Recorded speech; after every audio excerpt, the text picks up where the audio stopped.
Tension ਵੇਖਣ ਨੂੰ ਮਿਲ ਰਹੀ ਹੈ। ਹਿੰਸਾ ਦੇ ਕਾਰਨ ਨੂੰਹ ਦੇ ਵਿੱਚ ਕਰਫਿਊ ਲਾਗੂ ਕਰ ਦਿੱਤਾ ਗਿਆ ਹੈ। ਇੰਟਰਨੈਟ ਤੇ SMS ਸਰਵਿਸ ਵੀ ਬੰਦ ਕਰ ਦਿੱਤੀ ਗਈ ਹੈ। ਹਿੰਸਾ ਦੇ ਵਿੱਚ 2 ਹੋਮਗਾਰਡ ਜਵਾਨ ਮਾਰੇ ਗਏ ਨੇ। ਗੁਰੂਗ੍ਰਾਮ, ਫਰੀਦਾਬਾਦ ਤੇ ਪਲਵਲ ਦੇ ਵਿੱਚ ਵੀ ਅਲਰਟ ਹੈ। ਨੂੰਹ ਦੇ ਵਿੱਚ 2 ਭਾਈਚਾਰਿਆਂ ਦੇ ਵਿਚਾਲੇ ਹਿੰਸਾ ਭੜਕੀ ਹੈ, ਜਿਸ ਤੋਂ ਬਾਅਦ ਟੈਨਸ਼ਨ ਵਾਲਾ ਮਾਹੌਲ ਹੈ। ਨੂੰਹ ਦੇ ਵਿੱਚ ਕਰਫਿਊ ਲਾਗੂ ਹੈ। ਇੰਟਰਨੈਟ ਤੇ SMS ਸਰਵਿਸ ਬੰਦ ਹੈ। 2 ਹੋਮਗਾਰਡ ਜਵਾਨਾਂ ਦੀ ਮੌਤ ਹੋ ਗਈ ਹੈ। ਹਰਿਆਣਾ ਦੇ ਸੰਵੇਦਨਸ਼ੀਲ ਇਲਾਕਿਆਂ ਦੇ ਵਿੱਚ ਪੈਰਾਮਿਲਟਰੀ ਦੀਆਂ 20 ਕੰਪਨੀਆਂ ਤੈਨਾਤ ਕੀਤੀਆਂ ਗਈਆਂ ਨੇ। ਸੰਵੇਦਨਸ਼ੀਲ ਇਲਾਕਿਆਂ ਦੇ ਵਿੱਚ ਸਕੂਲ, ਕਾਲਜ ਵੀ ਬੰਦ ਕਰ ਦਿੱਤੇ ਗਏ ਨੇ। ਸ਼ਰਾਰਤੀ ਅਨਸਰਾਂ ਨੇ ਗੁਰੂਗ੍ਰਾਮ ਦੇ ਵਿੱਚ ਧਾਰਮਿਕ ਸਥਾਨ ਨੂੰ ਅੱਗ ਲਗਾ ਦਿੱਤੀ, ਜਿਸ ਤੋਂ ਬਾਅਦ ਇਹ ਹਿੰਸਾ ਭੜਕੀ ਹੈ। ਇਲਾਕੇ 'ਚ ਤਣਾਅ ਹੈ। ਚੱਪੇ-ਚੱਪੇ ਤੇ ਪੁਲਿਸ ਤੈਨਾਤ ਹੈ, ਜਿਸ ਤੋਂ ਬਾਅਦ ਨੂੰਹ ਦੇ ਵਿੱਚ SMS ਸਰਵਿਸ, ਇੰਟਰਨੈਟ ਬੰਦ ਹੈ। ਕਰਫਿਊ ਲਾਗੂ ਕਰ ਦਿੱਤਾ ਗਿਆ ਹੈ। ਹਿੰਸਾ ਦੇ ਵਿੱਚ ਹੁਣ ਤੱਕ 2 ਹੋਮਗਾਰਡ ਜਵਾਨਾਂ ਦੀ ਵੀ ਮੌਤ ਹੋ ਗਈ ਹੈ ਤੇ ਇਸ ਪੂਰੇ ਮਾਮਲੇ ਦੇ ਵਿੱਚ ਸ਼ਾਂਤੀ ਬਣਾਏ ਰੱਖਣ ਦੀ ਅਪੀਲ ਕੀਤੀ ਜਾ ਰਹੀ ਹੈ। ਹਰਿਆਣਾ ਦੇ ਗ੍ਰਹਿ ਮੰਤਰੀ ਅਨਿਲ ਵਿਜ ਦੇ ਵੱਲੋਂ ਅਪੀਲ ਕੀਤੀ ਜਾ ਰਹੀ ਹੈ ਕਿ ਹਰਿਆਣਾ ਇੱਕ ਹੈ, ਹਰਿਆਣਵੀ ਵੀ ਇੱਕ ਨੇ। ਸ਼ਾਂਤੀ ਬਣਾਏ ਰੱਖਣ ਦੀ ਅਪੀਲ ਸਾਰਿਆਂ ਨੂੰ ਕੀਤੀ ਜਾ ਰਹੀ ਹੈ। ਹਰਿਆਣਾ 'ਚ ਟੈਨਸ਼ਨ ਵਾਲਾ ਮਾਹੌਲ ਹੈ। ਅਸੀਂ ਤਸਵੀਰਾਂ ਤੁਹਾਨੂੰ ਵਿਖਾ ਰਹੇ ਹਾਂ। ਹਰਿਆਣਾ ਦੇ ਨੂੰਹ ਤੋਂ ਇਹ ਤਸਵੀਰਾਂ ਸਾਹਮਣੇ ਆਈਆਂ ਨੇ, ਜਿੱਥੇ ਹਿੰਸਾ ਵਾਪਰੀ ਹੈ। 2 ਭਾਈਚਾਰਿਆਂ ਦੇ ਵਿਚਾਲੇ ਹਿੰਸਾ ਭੜਕੀ ਹੈ, ਜਿਸ ਤੋਂ ਬਾਅਦ ਹਰਿਆਣਾ ਦੇ ਨੂੰਹ ਦੇ ਵਿੱਚ ਕਰਫਿਊ ਲਾਗੂ ਕਰ ਦਿੱਤਾ ਗਿਆ ਹੈ। ਇੱਕ ਧਾਰਮਿਕ ਸਥਾਨ ਨੂੰ ਅੱਗ ਲਗਾਈ ਗਈ ਹੈ, ਜਿਸ ਦੀਆਂ ਅਸੀਂ ਤਸਵੀਰਾਂ ਦਿਖਾ ਰਹੇ ਹਾਂ। SMS सर्विस, इंटरनेट बंद है। कर्फ्यू लागू कर दिता गया है।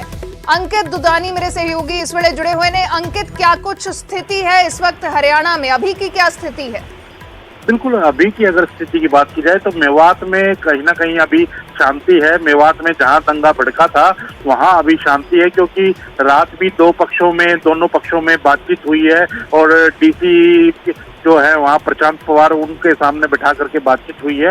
और अभी 11 बजे फिर से एक बार बातचीत के लिए बुलाया गया है दोनों पक्षों को और बड़ी बैठक बुलाई गई है। वहाँ डीसी भी रहेंगे।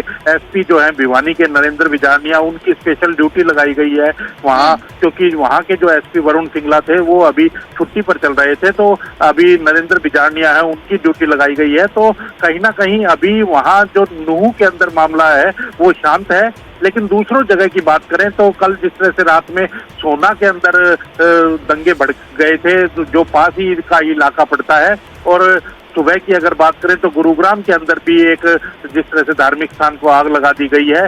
तो लगातार जिस तरह से दंगे भड़कते जा रहे हैं उसके ध्यान रखते हुए 20 जो यूनिट है, CRPF की है या BSF की है, उनको 20 यूनिट्स की डिमांड की गई थी हरियाणा सरकार की ओर से सेंटर में, और वो भी लगभग आज पहुंच जाएंगी। तो कहीं ना कहीं हालात को काबू करने की कोशिश की गई है। इंटरनेट सेवा जो है वो नूह की बंद कर दी गई है अभी 2 अगस्त तक, यानी कल तक अभी इंटरनेट सेवा बंद रहेगी। फरीदाबाद के अंदर भी इंटरनेट सेवा बंद कर दी गई है। पलवल में जो है वो सारे इंस्टीट्यूशन बंद कर दिए गए हैं, एजुकेशनल इंस्टीट्यूशन। वहीं मेवात में भी आज से हरियाणा विद्यालय शिक्षा बोर्ड की परीक्षा होनी थी, वो भी रद्द कर दी गई है। जी अंकित, आप जुड़े रहना। हमारे साथ धर्मवीर शर्मा भी जुड़ गए हैं और जानकारी के लिए। धर्मवीर, अभी की स्थिति क्या है, ये भी समझना चाहेंगे कि ये सब आखिर हुआ क्यों है, पुलिस इस सबको रोक क्यों नहीं पाई? देखिए, कल जब नूह में ये धार्मिक यात्रा निकली थी उस दौरान ये बवाल हुआ था। इसकी कहीं ना कहीं ये रही है कि जो मोनू मानेसर है उसने सोशल मीडिया के जरिए 2 दिन पहले ये कहा था कि वो मेवात में इस धार्मिक यात्रा में शामिल होगा, और मेवात के लोगों की तरफ से ये कहा गया था कि मोनू मानेसर को मेवात के अंदर नहीं आने दिया जाएगा, क्योंकि मोनू मानेसर पर पहले ही नासिर और जुनैद 2 युवकों की हत्या का आरोप है और वो अभी फरार चल रहा है। इन सबके बाद जब कल सोशल मीडिया पर मोनू मानेसर ने एक पोस्ट की, उसने लिखा कि मैं मेवात आ रहा हूँ, क्या मेरा स्वागत नहीं करेंगे? उसके बाद किसी ने ये अफवाह फैला दी वहां पर भीड़ में कि मोनू मानेसर इस यात्रा में शामिल है, और उसके बाद उन लोगों ने इस धार्मिक यात्रा को निशाना बनाया। उसके बाद यहाँ पर पत्थरबाजी हुई और उसके बाद ये जो पूरी घटना है ये हुई, जिसके चलते न सिर्फ आम लोगों को चोटें आई, बल्कि जो पुलिसकर्मी वहाँ पहुंचे थे सहायता के लिए, उन लोगों को भी चोटें आई, उनके ऊपर भी हमला किया गया। देर रात तक ये पूरा बवाल जो है मेवात के अंदर होता रहा, जब दोनों पक्षों के लोग जो है आमने सामने थे। इसके अलावा जो पुलिस को भी निशाना बनाया गया। मुश्किल से जो लोग थे ये इन्होंने एक मंदिर में पनाह ली, और उसके बाद देर रात जो पुलिस है उससे सभी लोगों को वहां से रेस्क्यू किया गया। उसके बाद पहले नूह में जो पुलिस लाइन है वहां पर इनको रखा गया, इसकी मौजूदगी में इन सब लोगों को मेवात से बाहर निकाला गया। फिलहाल जो है अगर हम बात करें तो मिलिट्री फोर्स को तैनाती कर दी गई है। नए जिन जो इनको ड्यूटी दी गई है स्पेशल, उनको वहाँ भेजा गया है और स्थिति को काबू करने की कोशिश की जा रही है। हालांकि आप सुन रहे हैं, इस तरह की कोई घटना अब तक सामने नहीं आई है। 11:30 बजे एक मीटिंग रखी गई है, उसके ऊपर सबकी नजर है कि उस मीटिंग में क्या कुछ फैसला निकलता है। जी जी धर्मवीर, कई किस्म की खबरें चल रही हैं। 2 होमगार्ड जवानों की मौत हुई है, ये तो खबर है ही, लेकिन क्या कितने लोग जख्मी हुए हैं या और कोई मौतें हुई हैं, क्या कुछ और जानकारी इस मामले पर? देखिए, कल जब नूंह पुलिस की मदद के लिए दूसरे जिलों से पुलिस गई थी, उस दौरान ये हमला जब पुलिस पर हुआ था, उसमें अगर मैं बात करूं तो गुरुग्राम के खेड़की टोला में जो तैनात थे 2 जो होमगार्ड थे, उनकी इसमें मौत हुई है, जबकि अन्य करीब 10 के करीब जो है पुलिसकर्मी घायल हैं, जो कि गुरुग्राम के ही रहने वाले थे। और एक डीएसपी जो कि होडल के थे, उनको भी चोट आई है, सर में चोट आई है सज्जन सिंह को, जिनका मेदांता में इलाज चल रहा है। एक क्राइम ब्रांच के इंस्पेक्टर थे अनिल कुमार, उनको भी गोली लगी है, जो कि उनके पेट में गोली लगी है, और वो दोनों भी अभी जो है मेदांता अस्पताल में उनका इलाज चल रहा है। और भी कई पुलिसकर्मी घायल हैं, जिसका इलाज मेदांता अस्पताल में चल रहा है। जी जी धर्मवीर, ये भी बात कहीं ना कहीं पहली बार इस तरीके का जो हम कहें कि धार्मिक क्लैश सामने आया है, जो हरियाणा में पहले कभी नहीं सुना। इस सब को लेकर क्या कुछ लोग कह रहे हैं? अब बिल्कुल देखिए, मेवात में इस तरह की जो घटनाएं हैं वो पहले कभी इतने बड़े लेवल पे नहीं हुई थी कि इस तरह की कोई घटना कभी हुई हो। लेकिन अब जिस तरह से ये घटना हुई है, ये घटना इसलिए भी माना जा रहा है कि पिछले दिनों जिस तरह से 2-3 चीजें हुई, जब नासिर और जुनैद की हत्या हुई, उसके बाद से कहीं ना कहीं दोनों समुदायों के बीच जो दूरी है वो काफी हो गई। और ये भी एक बड़ी वजह रही है कि अब कल जब ये धार्मिक यात्रा निकली तो उसको निशाना बनाया गया, उसके बाद ये दोनों समुदाय जो है आमने सामने आ गए। अभी भी जो प्रशासन है वो लगातार यही कोशिश कर रहा है कि लोग फेक न्यूज ना फैलाएं, लोग जो है झूठ ना फैलाएं, जिससे कि हिंसा भड़क सकती है। और ये कहीं ना कहीं जो कल घटना हुई है, उसका एक बड़ा कारण ये भी रहा है कि जिस तरह की अफवाहें वहाँ फैलाई गई, उसके बाद जो भीड़ थी, उस भीड़ ने ये हमला किया, और उसके बाद ये सब लोग आमने सामने आ गए। एक बड़ा आप कह सकते हैं काफी नुकसान इसमें हुआ है, क्योंकि न सिर्फ आम लोग घायल हुए हैं, बल्कि 2 लोगों की मौत हो चुकी है और कई लोग अभी घायल है, जिनकी कईयों की हालत गंभीर है। आज सुबह भी जिस तरह से एक धार्मिक स्थल को एक तरह से निशाना बनाया गया, वो भी उसमें भी कई लोग घायल हैं। तो फिलहाल अगर हम बात करें तो जो घटना ये हुई है, इससे पहले इस तरह की बड़ी घटना कभी भी हरियाणा में खास तौर से देखने को नहीं मिली थी। इस तरह से 2 समुदाय आमने सामने आ गए हों, लेकिन अब मेवात में जो घटना हुई है, जाहिर सी बात है सबकी इस पे नजर है कि कैसे इतनी जल्दी इसमें भाईचारा दोबारा से कायम हो। हालांकि मुख्यमंत्री ने भी, विपक्षी नेताओं ने भी, गृह मंत्री ने भी, सभी ने अपील की है दोनों समुदायों से भी कि कोई भी आमने सामने ना आए, बल्कि शांति बनाए रखे। जी जी बिल्कुल, शांति बनाने की अपील जिहड़ी ਉਹ ਕੀਤੀ ਜਾ ਰਹੀ है मुख्यमंत्री ਦੇ ਵੱਲੋਂ ਤੇ गृह मंत्री ਦੇ ਵੱਲੋਂ। ਅਸੀਂ ਤਸਵੀਰਾਂ ਵੀ ਦਿਖਾ ਰਹੇ ਹਾਂ ਕਿ ਉੱਥੇ ਕੀ ਕੁਝ ਵਾਪਰਿਆ ਹੈ। ਕੁਝ ਤਸਵੀਰਾਂ ਜ਼ਰੂਰ ਸਾਹਮਣੇ ਆਈਆਂ ਨੇ ਇਹਨਾਂ ਘਟਨਾਵਾਂ ਦੀਆਂ।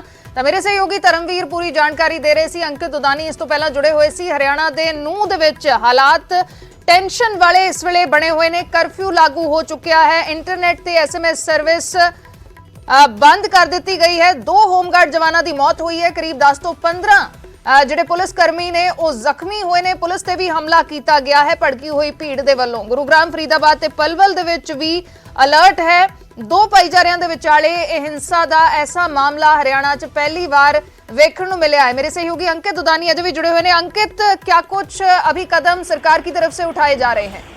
बिल्कुल, सरकार लगातार जो है वो शांति अपील की वो अपील कर रही है कि शांति बनाए रखें। वो चाहे मुख्यमंत्री हों, वो चाहे गृह मंत्री अनिल विज हों, या विपक्ष के नेता हों, भूपेंद्र सिंह हुड्डा हो, रणदीप सुरजेवाला हो, लगातार जो अपील कर रहे हैं कि शांति बनाए रखें, भाईचारा ना बिगड़ने दें। एक बार जो घटना हो गई है कल, अब उसको आगे और ना भड़कने दें। लेकिन जिस तरह से और सुरक्षा व्यवस्था को भी कड़ा किया जा रहा है, क्योंकि ये एक जगह का मामला नहीं है। एक जगह जब भड़की है हिंसा, तो उसके बाद से लगातार जो संवेदनशील जगह हैं, वो चाहे पूरे हरियाणा के अंदर है, वो चाहे झज्जर में है, वो चाहे हिसार में है, चरखी दादरी में है, भिवानी में है, सब जगह अलर्ट पे रखा गया है। और जब सब जो धार्मिक स्थल हैं उनके बाहर भी पुलिस लगाई गई है कि कोई भी किसी भी तरह की अप्रिय घटना ना हो। और जहां तक नूंह की बात है, तो वहां अभी 11:30 बजे बैठक रखी गई है, बड़ी बैठक रखी गई है। उस बैठक के अंदर सहमति बनाने की कोशिश की जाएगी। वहीं जो संगठन थे, जो एक पक्ष का संगठन है, विश्व हिंदू परिषद के जो अंतर्राष्ट्रीय महामंत्री हैं सुरेंद्र जैन, उनका यही कहना था कि पुलिस की ओर से भी कोई सहयोग उनको नहीं मिला। और उन्होंने पुलिस से 6 महीने पहले कह दिया था कि इस तरह की वो यात्रा निकलने वाली है उनकी। लेकिन उसके बाद भी पुलिस जब दंगे शुरू हुए तो पुलिस मौके से फरार हो गई, मौके पर मौजूद नहीं थी। लेकिन इस बात को कहीं ना कहीं बल नहीं मिलता, क्योंकि 2 होमगार्ड जो हैं उनकी डेथ हो गई है। जो डीएसपी स्तर के अधिकारी हैं उनको गोली लगी है, जो इंस्पेक्टर स्तर के अधिकारी हैं उनको गंभीर चोटें आई हैं। तो कहीं ना कहीं मामला गंभीर है और लगातार शांति बनाए रखने की अपील की जा रही है। जी जी अंकित आप जुड़े रहना, मैं आपका फिर से रुख करूंगी। साढ़े नाल इस वेले डॉक्टर वीरेंद्र चौहान जुड़े ने बीजेपी के बुलारे ने, हरियाणा बीजेपी के। वीरेंद्र चौहान जी, आपका बहुत बहुत स्वागत है न्यूज़ 18 पंजाब पर। जो इस वक्त की स्थिति बनी है, नूंह में जो कुछ हुआ है, हम उसकी तस्वीरें भी दिखा रहे हैं, जानकारी भी मिल रही है। 2 होमगार्ड जवानों की मौत हो गई है, 10 से 15 के करीब पुलिसकर्मी घायल भी बताए जा रहे हैं, जैसे मेरे सहयोगी अभी जानकारी दे रहे थे। तो अभी सरकार की तरफ से क्या कुछ कदम उठाए जा रहे हैं?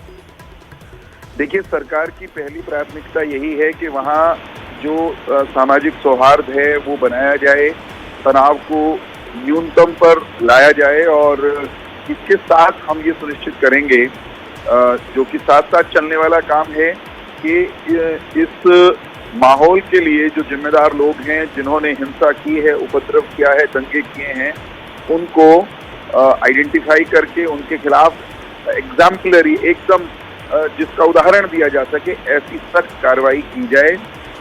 हम लोग इस बात को लेकर निश्चित तौर पर चिंतित हैं।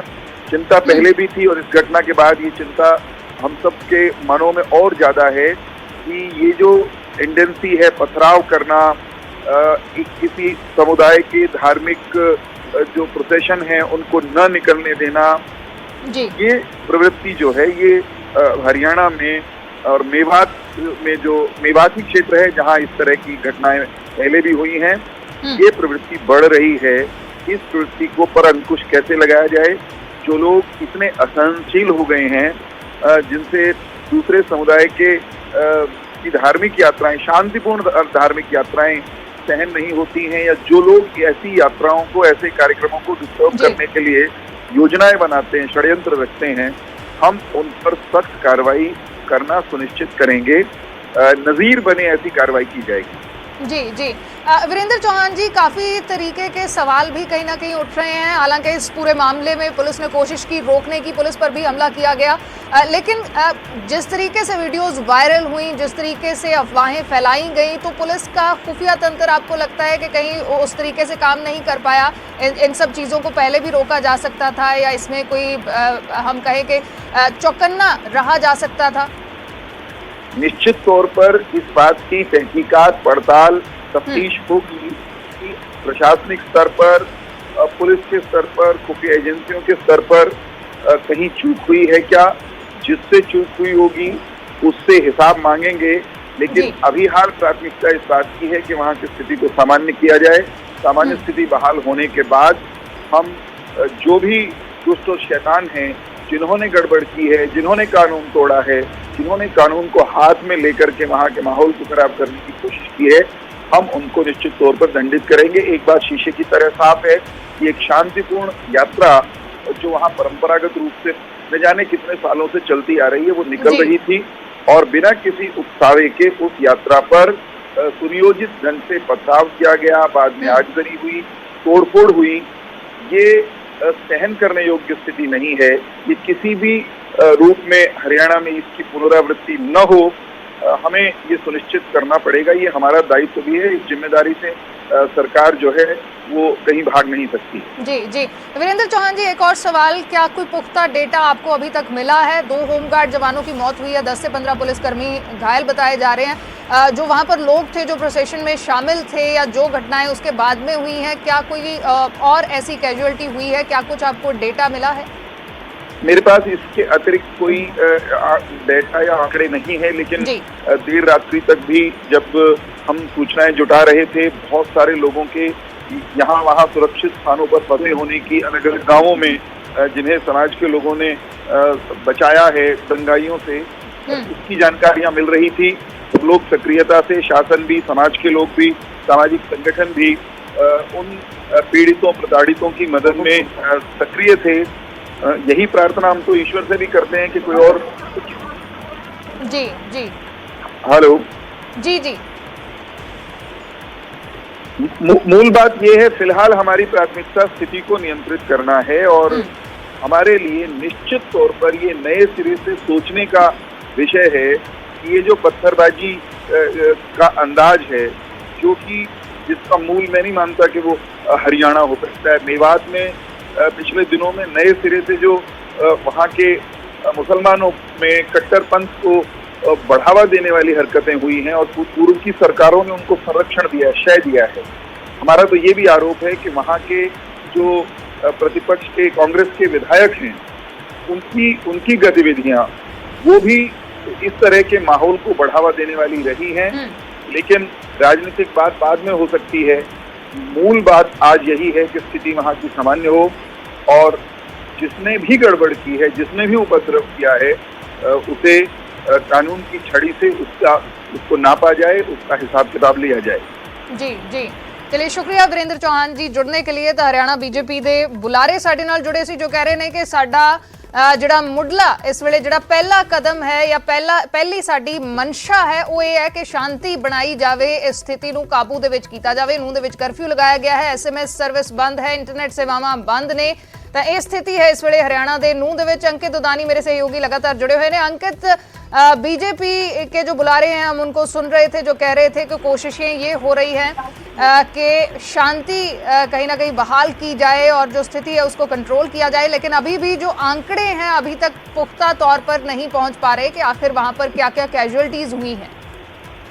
बिल्कुल, जो 2 कैजुअलिटीज हैं वो तो प्रशासन के द्वारा घोषित कर दी गई है कि 2 जो होमगार्ड के जवान हैं उनकी डेथ हुई है, वो शहीद हुए हैं। तो कहीं ना कहीं वो 2 की डेथ जरूर हुई है, लेकिन और कितनी कैजुअलिटीज हुई है, कितनी प्रॉपर्टी का नुकसान हुआ है, कितनी गाड़ियां जली है, अभी उसका आकलन आएगा। लेकिन सबसे पहले ये बात वही है कि प्रशासन की भी यही कोशिश है, सरकार की भी यही कोशिश है कि किसी तरह से शांति बनाई जाए, कि आगे हिंसा ना फैले, आगे कोई उपद्रव ना हो। तो उसी को लेकर के लगातार कदम उठाए जा रहे हैं। और जो प्रॉपर्टी का नुकसान हुआ है या कोई जानी हानि हुई है तो उसका आकलन लगाया जाएगा। 2 लोगों की, 2 होमगार्ड्स की जवान की डेथ जरूर हुई है और जो और है, एक DSP स्तर के अधिकारी को गोली लगी है, पेट के अंदर गोली लगी है, तो वो मेदांता हॉस्पिटल में भर्ती है। वहीं दूसरे जो इंस्पेक्टर स्तर के अधिकारी हैं वो भी हॉस्पिटल में एडमिट है। तो कहीं ना कहीं मामला तो गंभीर है और लगातार सरकारें कोशिश कर रही है कि अपील भी कर रही है और वहां बैठ करके मीटिंग करने की भी कोशिश की जा रही है कि किसी तरह से आपस में समझौता कराया जा सके, आपस में भाईचारा बनाया जा सके। तो इस तरह की कोशिश लगातार जारी है और केवल नूह के अंदर नहीं, जहां पलवल के अंदर, फरीदाबाद के अंदर, गुड़गांव के अंदर, गुरुग्राम के अंदर और वहीं पूरे हरियाणा के भी जो अन्य जिले हैं उनके अंदर भी पूरी तरह से अलर्ट पर है पुलिस की, कहीं भी कोई भी अप्रिय घटना ना हो। जी जी जी, शुक्रिया अंकित फिलहाल पूरी जानकारी के लिए। ਤਾਂ ਕੋਸ਼ਿਸ਼ਾਂ ਕੀਤੀਆਂ ਜਾ ਰਹੀਆਂ ਨੇ ਕਿ ਸ਼ਾਂਤੀ ਬਹਾਲ ਕੀਤੀ ਜਾ ਸਕੇ, ਦੋਵਾਂ ਭਾਈਚਾਰਿਆਂ ਦੇ ਵਿੱਚ ਸਮਝੌਤਾ ਕਰਵਾਇਆ ਜਾ ਸਕੇ। ਲੇਕਿਨ ਸਵਾਲ ਇਹ ਵੀ ਹੈ ਕਿ ਜੇ ਐਸੀਆਂ ਛੋਟੀਆਂ-ਮੋਟੀਆਂ ਘਟਨਾਵਾਂ ਪਹਿਲਾਂ ਹੁੰਦੀਆਂ ਰਹੀਆਂ ਸੀ ਤਾਂ ਉਹਨਾਂ ਨੂੰ ਰੋਕਣ ਦੇ ਲਈ ਉਸ ਵੇਲੇ ਕੀ ਕੀਤਾ ਗਿਆ, ਜੇ ਨਹੀਂ ਕੀਤਾ ਗਿਆ ਤਾਂ ਹੀ ਇਹ ਇਸ ਹੱਦ ਤੱਕ ਵਧੀਆਂ ਨੇ। ਨਾਲ ਹੀ ਸਵਾਲ ਬਹੁਤ ਸਾਰੇ ਨੇ ਕਿ ਜਿਸ ਸਮੇਂ ਵੀਡੀਓਜ਼ ਵਾਇਰਲ ਹੋ ਰਹੀਆਂ ਸੀ, ਮੋਨੂ ਮਾਨੇਸਰ ਦਾ ਵੀਡੀਓ ਵਾਇਰਲ ਹੋ ਰਿਹਾ ਸੀ, ਅਫਵਾਹਾਂ ਫੈਲ ਰਹੀਆਂ ਸੀ, ਤਾਂ ਉਸ ਵੇਲੇ खुफिया तंत्र ने किस तरीके दे नाल काम किया। 2 होमगार्ड जवान इस घटना के दौरान मारे गए ने, अफसर जख्मी हुए ने, गोलियां लगियां ने, 10 तो 15 पुलिसकर्मी जख्मी हुए ने, जगह जगह अग्गां लगाईयां गईयां, वाहन साड़े गए ने, एक धार्मिक स्थान नूं भी अग लगाई गई है।